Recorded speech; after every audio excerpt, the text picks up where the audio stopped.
adir ortidagi yolg'izoyoq yo'l.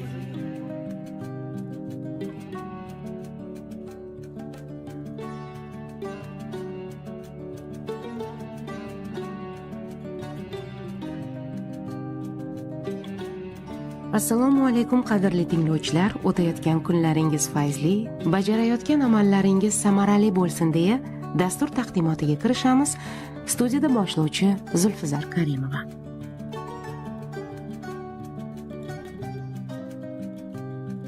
Yurtimizda yuragi xazina, tili bol, ovozi shirali, bolalikdan ahli donishlar orasida ulg'ayib bugungi kunda ulug' insonlar safida turgan bir ayol bor.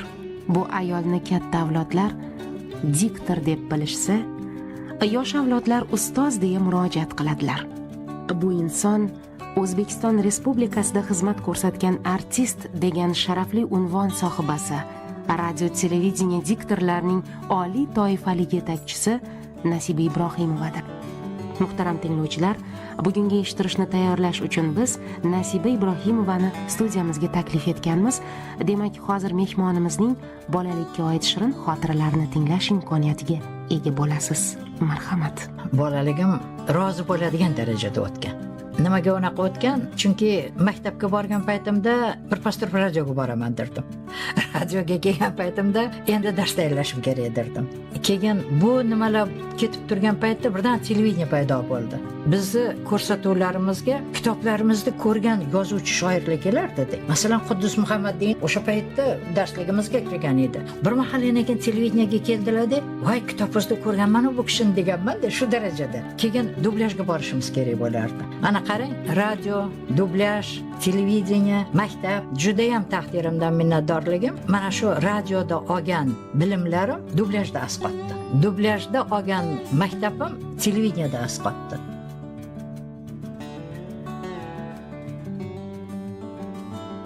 Radio.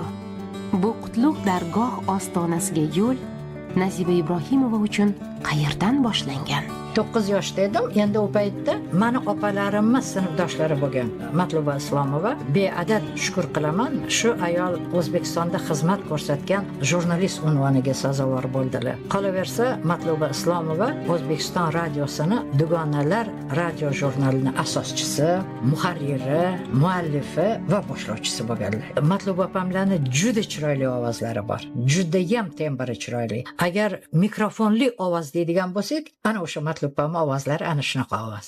Matlubam radioda o'zlari bolalar uchun eshittirishlar o'qib yurgan paytlari bo'lgan. Bu endi 50-yillar bo'ladi. Bular shu kelib qatnab yurgan paytlarida endi katta qiz bo'lib qoldim-da, ular o'smirlar, yoshlar uchun eshittirishlar o'qiy boshlaydilar. Keyin maktabni bitiryapman, endi men institutga tayyorgarlik qilishim kerak, men endi kela olmayman deganmilar. Shunda endi aytishibdi-ku, bo'lmasa o'zingga o'xshagan qizlardan olib kelgan. Ana shunda bir gala qizlarni olib kelganlar. Shularning ichida men ham bo'lganman. Yurchi bir joyga boramiz deganlar.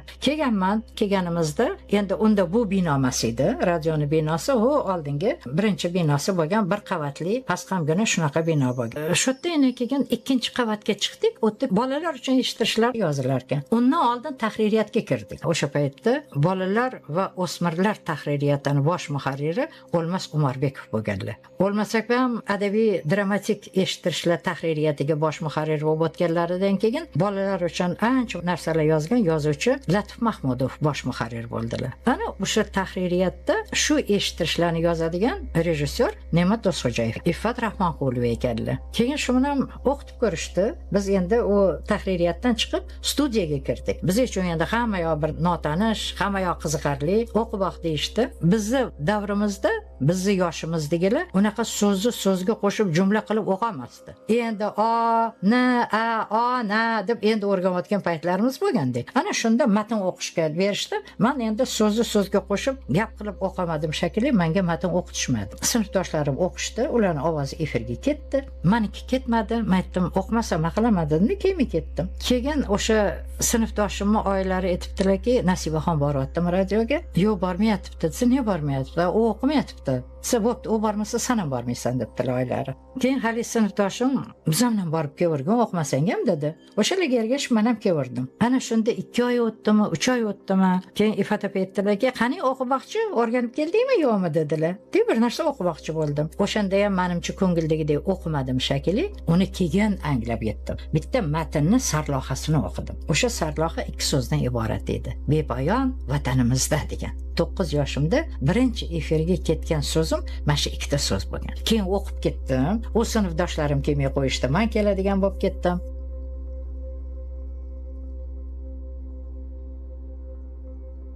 Dastlab mikrofon qarshisida jumlalarni o'qiy olmagan qahramonimiz Yaratganning inoyati bilan tez orada sayqallandi va u o'qiydigan eshittirishlarning ko'lami ham kengayib bordi. Biz endi bolalar tahririyatidagi eshittirishlarni, keyin yoshlar, o'smirlar uchun eshittirishlar olib bordik. Keyin sal ovozimiz to'g'ri keldi shekilli. Ma'ruf Qoriyev bosh muharrir edilar musiqali tahririyatda. Ular enagan yoshlar uchun muzikali soat eshittirishini tashkil etdilar, o'zlari muallif. Shu eshittirishni men endi olib boradigan bo'ldim. Voy, endi shunaqangi so'zlari qiyin. Ichida butun endi musiqiy atamalar qiyin u. Hammasi o'sha Italiya yoki bo'lmasa Yevropa, Fransiyani atamalari bilan. Men aytdim, "Voy, Ma'ruf aka, men bularni o'qimayapman" desam, "O'qiyver qizim, o'qiyver" dedilar. Xullas karam o'qirdim. Mana necha yil o'tib, o'zim shu yoshlarga ketib, 5-6 yil ilgari bo'lsa kerak. Radioni qo'ysam, eshittirish ketyapti. Endi eshitdim. Shunaqangi tanish ovoz. Bitta joyda ohangni noto'g'ri qildi.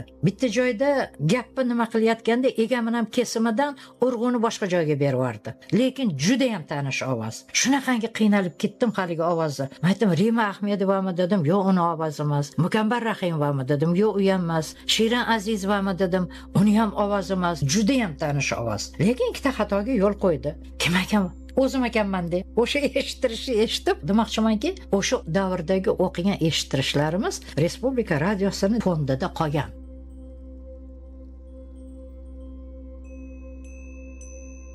Inson hayotida juda ko'p muallimlardan saboq oladi. Biroq birinchi o'qituvchisini bir boshqacha esga oladi.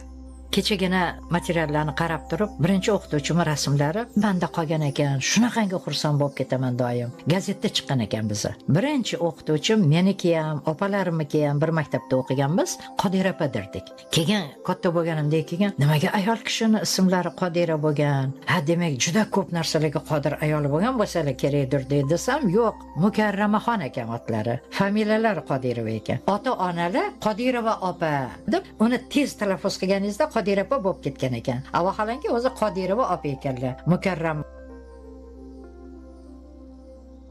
Hozir akalarimni, ukamni husnixatlarini solishtirsam, adamlarniki bilan juda o'xshaydi. Adamlar shu darajada savodli bo'lganlarki, diniy ilmni ham, dunyoviy ilmni ham yaxshi o'zlashtirgandirlar. Nimaga savodli deyman adamlarni? Qo'shnilarimiz shu Ismoil xo'jaga yuqori tashkilotga ariza yozib shuni yozib bersin deb chiqishardi.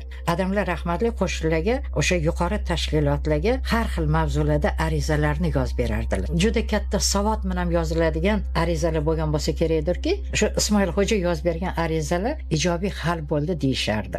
Adamlar rahmatli o'qimishliklaridan o'sha mahallamizdagi erkaklar ham ko'pincha, endi biz bolalar atrofda yurardik hammamiz chuv-chuv qilib. Kun tug'mish, keyin sasirab o'zinglar bormi?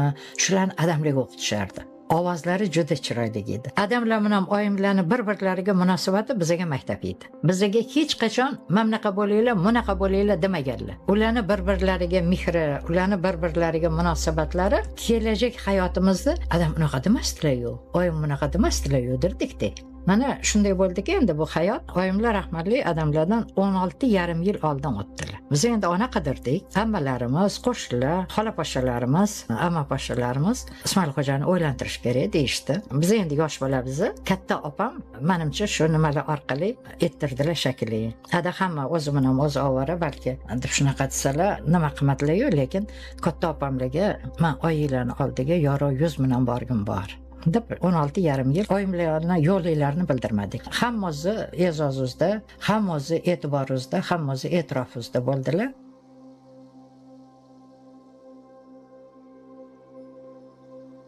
radiodan dublyajga ochilgan eshik. O'sha 3-sinfdaligimdan radioda bo'lgan bo'lsam, radiodan keyin bizni dublyajga olib ketishdi. Dublyajda endi shunaqangi band bo'ldikki, u juda katta maktab. Masalan, savod chiqarishda, til bilan ishlashda, endi u dublyajlar hozirgi dublyajdak emasdi. Masalan, o'sha Qodir Mirmuhamedovlar, mana o'zimizda radioda ishlagan Nasiba Ergasheva ham erlari Xayrullo aka bilan birgalikda juda ko'p filmlarni dublyaj qilib berishardi, tarjima qilib. O'sha Qodir Mirmuhamedov bizning mamlakatimizda eng yetuk tarjimonlardan bo'lgan. Mana o'sha Tohir Zuhrada Zuhrani o'ynagan Yulduz Razayeva ham dublyajga tarjimalar qilib berardi. Kichkina epizodlarga katta san'atkorlar ovoz bergani kelardi. Biza bosh qahramon, men endi masalan 100 ga yaqin filmda ovoz bergan bo'lsam, hammasi o'g'il bolalar bo'lgan. Faqat ikkitagina filmda ayolga ovoz berganman. Bu Belarus filmi, soat yarim kechada to'xtab qoldi degan filmi bor. Keyin Rossiya kinostudiyasi ishlagan Suyaksiz bola. Hammasi o'g'il bolalar ular. Keyin shu qizlardagi to'siga ovoz berganman. Ayol kishilarga bergan ovozim faqat shu ikkita film bo'lgan. Ikkalasi ham filmning qahramoni. Qolgan hammalari o'g'il bolalar. Mana endi yaqinda Rossiya elchixonasi bizda madaniy aloqalarimiz bo'yicha bir tadbir o'tkazibdi-da. Nasib Ismoilni taklif qilamiz deyishdi. Men nima qilaman ularning tadbirida dedim. Sen kevering deyishdi, bordim. Borsam o'sha Rossiya filmlarini o'zbek tiliga tarjimasi, dublyajı haqidagi tadbir ekan. Ana shunda keyin aytishdiki, "Voy Nasib Ismoillar, men bu Gutta Perchi bolaga ham siz ovoz bergan, ha? Men ovoz berganman. Choli Ibn Xattobga ham siz ovoz bergan, men ovoz berganman. A bu yerda Ibragimov deb qo'ygan u. Qarang, badiiy kengashga topshirishdan oldin bular nega qiz bola ovoz beradi o'g'il bolaga deb filmni topshirishdagi bahosi pasayib ketmasin deb badiiy kengashga topshirayotganda Ibragimov deb qo'yishibdi. Endi Ibragimov mana necha yillar o'tgan bo'lsa, o'zim yaqinda ko'rdim shu filmni. Titrini berishmadi. Lekin rossiyaliklar ko'rganda, bo'lishi mumkin emas, shu qiz bolami deyishibdi. Qiz bola. Keyin endi xullas karam Rossiya elchixonasi bilan bo'lgan tadbirda shunday aytishdi. Men bunga ham siz ovoz bergan, ha, men bunga ham siz ovoz. Ha, o'tda na Ibragimov deb qo'yilgan u. Men aytdim, bilmadim dedim. Keyin esimga tushdi. O'sha Suyagi yo'q bola filmi endi juda og'ir film. Urush davrida yetim qolgan bolani taqdiri haqida. Shunda Kutikov degan rejissyor aytdilarki, "Ты не обижайся, мы потом добавим" dedilar. Men tushunmab yetganim yo'q. Nimaga qaysi ani qo'shib yozar ekan, nima qilar ekan? Mana o'sha nimada Rossiya bilan birga elchixona bilan bo'lgan tadbirda bilib qoldim. O'sha asi hali ham qo'shib qo'yilmagan ekan.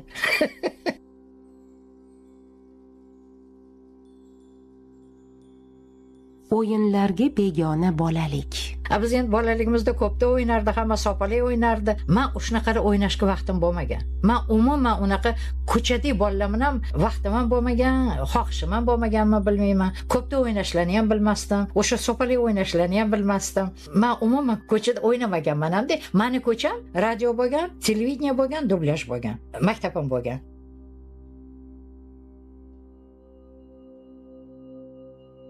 Nasiba Ibrohimova hayotidagi esdan chiqmas muhim voqealardan yana biri bu uning oliygohga kirishi bilan bog'liq holatlardir.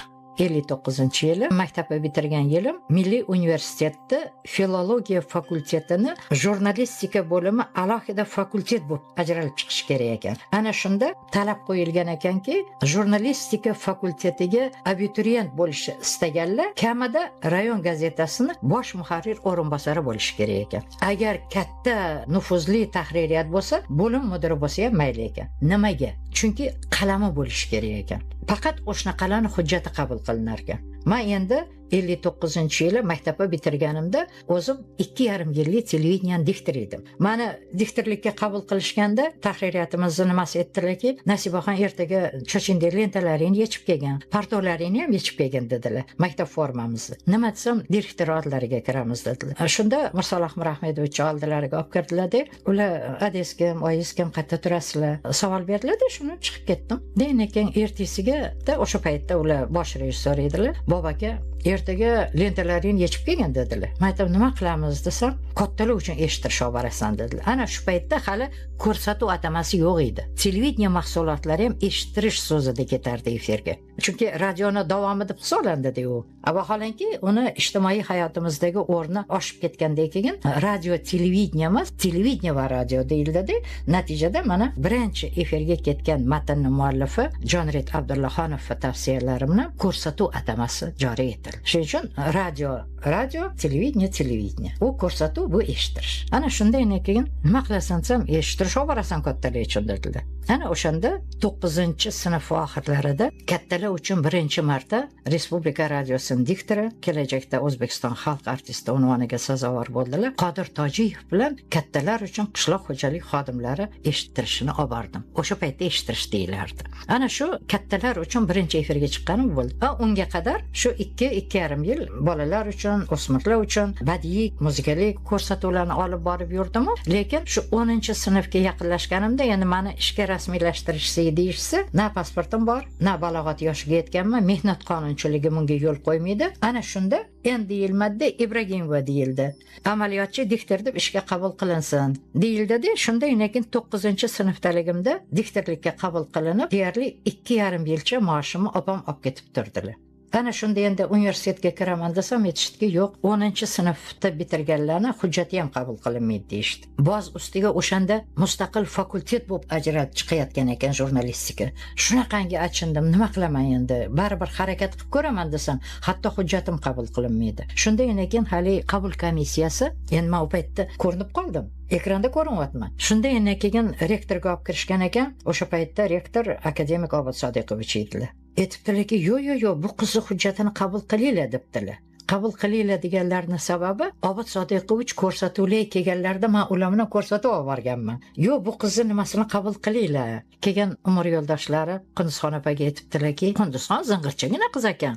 Telestudiyani eshiklari ham shunaqa og'ir bo'ladi. Inqillab ochib kirsa, 3 ta ministr o'rnlaridan turib ketishdi. Bular u paytda Fanlar akademiyasining prezidenti, yana 2 ta vazir o'tirishibdi. Uchchalamiz qanaqa o'rnimizda turib ketganimizni bilmadik. Kichkina qiz ekan, bitta katta ko'rinadi debdilar. Ana shunaqa qilib hujjatimni topshirdim. Behisob shukr, chet tillardan o'rta baho oldim. Adabiyotdan, yozmadan 5 oldim. Tarixdan Oybek domlaning o'g'illari Zulfiyapani kuyovlariga Omonakaga topshirdim. Ular 5 qo'yib berdilar. Keyin xullas karam endi mamnus 3 bo'lib qoldi. Oxirgi imtihondan albatta 5 olishim kerak edi. Bo'lmasa balim yetmay qolardi. Ana o'sha paytda men o'sha suyagi yo'q bolaga ovoz berayotgandim. Men aytdimki, men kelmayman ertaga dublashga dedim. O'sha paytda haligi Kutikov "Вы что?" dedi. Keyin Mannog'ani degan tarjimon muharrir bor edilar. Qizim, esing bormi dedilar. "Ne kelmaysan? Bitta smen dublyaj bilasanmi, nech pul turadi?" Endi u dublajda Nabira Rahimova, Sora Eshonto'rayeva, Amin Turdiyev, Razzoq Hamrayev, hamma teatr, kino yulduzlari ovoz berishyapti. Epizodlarga men qahramonman. Har bitta bo'lagida borman. Yo'q, kelmayman. Xatga kiryapsan. Shunaqa universitetga kiryapman. Qaysi fakultet falan? Nima topshirishing kerak? Adabiyot og'zaki topshirishim kerak. Kelmayman desam, yo'q, kelmasang bo'lmaydi. Juda qimmat turadi bitta smen. Xullas karam bordim. Qarasam, hammasi katta yoshli kishilar. Imtihon tamom bo'layotgan, kiralamanmi, kirolmaymanmi, juda umidsizlanib keldim. Soat 2larga yaqin sekin kelsam, unaqa endi tartib saqlaydigan yoshlar, "Siz Nasiba Ibrogimovami?" Men aytdim, "Ha, men Nasiba." "Kelmaysizmi, imtihon tugayapti-yu" dedi. Shu bilan keyin chopib kirib biletlarni oldim, 5 ga topshirdim. Ana endi 1-sentyabr keldi. U paytda darslarimiz Hadrada bo'lardi. 4-qavatga o'zimiz o'sha auditoriyaga kirib eshikni ochsam, katta kishilar "Keling bitta" deyishdi. Hech kim yo'q, hammasi erkak kishilar. Sekin eshikni yopib qo'ydim. Chopib yana pastga tushdim. Yana qaradim jadvalga. Yo'q, o'sha auditoriya. Yana chiqdim. Yana eshikni ochsam, yana o'sha ahvol. Xullas qaraman ekan, kimdir o'tib ketdi. Men aytdim, 1-kurslar mana shu auditoriyam desam, ha, shu deyishdi. Bitta o'zim kirgani uyaldim. Lekin domla kelishlarini kutdim. Erkak o'qituvchi keldilar-da, "Vaqt Abdullayev bo'lsalar kerak. Nima qilib turibsiz?" dedilar. Men aytdim, "Bilmadim, yanishdim ekan, shumi, shumasmi?" desam, "Qaysi kurs?" dedilar. Men aytdim, "Birinchi" dedim. "Fakultet" dedilar. "Jurnalistika" desam, "Kiring shot" dedilar. Kirsam, joy yo'q. Sekin 2 ta ko'zi ojiz yigit o'tirgan ekan, sekin o'sha yigitlarning oldida o'tirdim. Keyin o'qish boshlandi. Nima ham bo'ldi-da, ovozim chiqdi shekilli. Endi ko'zi ojizlarni juda ham eshitish nimasi qobiliyati juda yuksak bo'ladi. Ikkalalari aytishdiki, "Siz Nasiba Ibragimovami?" deyishdi. Men "Yo'q" dedim. Shunaqa desam, bittalar aytdilarki, "Ermak qirmang bizni. Biz sizni tanidik" deyishdi. O'sha ermak degan so'zni ma'nosini men o'shanda bildim. Men birinchi marta shu so'zni eshitdim. Keyin anglab yetdimki, bizni masxara qilmang, biz baribir tanidik sizni demoqchi ekan. Ana shularni bittalari men ham shu jumladan imtiyozli bitirib, ana keyin o'sha yigit Anvar Eshonxo'jayev bir safda gazetasini bosh muharriri bo'ldi. Bizni kursimiz nihoyatda iste'dodli nimalar edi. Birinchidan yoshlari katta edi, ikkinchidan katta tajribaga ega bo'lgan ijodkorlar edi. Mana ularning ichidan yana keyin O'tkir Hoshimov, Omon Muxtorov, Murodjon Aminov, men deyarli 2,5 kurs shu 40 ga yaqin erkaklarning ichida bitta o'zim o'qidim. Keyin filologiya fakultetida yaxshi o'zlashtirgan 5-6 qizlarni jurnalistdan chiqsin deb qizlarni yana keyin jurnalistika fakultetiga o'tkazishdi. Mana shuni Erkin Vohidov turmush o'rtoqlari Gulchehra Vohidova olamdan o'tishidan 2 oycha ilgari bergan intervyusida aytdi. Jurnalistika fakultetiga qizlar umuman qabul qilinmagan. Istisno tariqasida faqat Nasiba Ibragimova qabul qilingandi. Chunki u paytda televideniyada ishlardi. Demoqchimanki, mana shunaqa ijodkorlar bilan o'qiganman. O'sha kursimizni o'zi bizga ko'p narsa berdi.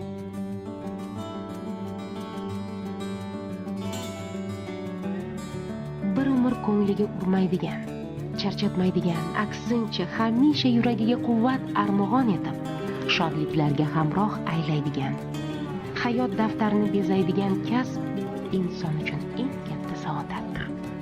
Suhbatdoshimiz O'zbekiston Respublikasida xizmat ko'rsatgan artist, oliy toifali suxandon, ustoz Nasiba Ibrohimova ham ana shunday saodatlilardan. Meni baxtliligim avvalambor oilam, jigarlarim, farzandlarim, nevaralarim, evaralarim. Undan ham katta baxtim meni tanlagan kasbimdir yoki men tanlagan kasbimdir. Shuning uchun taqdir ravo ko'rishi mumkin u yoki bu kasb. Lekin unga kira bilish, o'shanda o'zini taniy bilish, o'shanda oqlanish menimcha ko'p narsa bo'lsa kerak.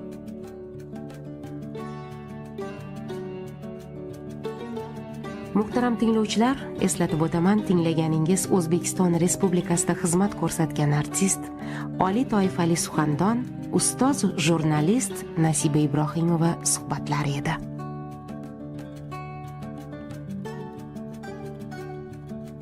Shuning bilan Adir ortidagi yolg'iz oyoq yo'l eshittirishi nihoyasiga yetdi.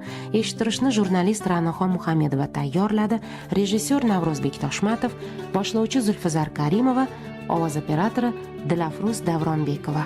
Omon bo'ling.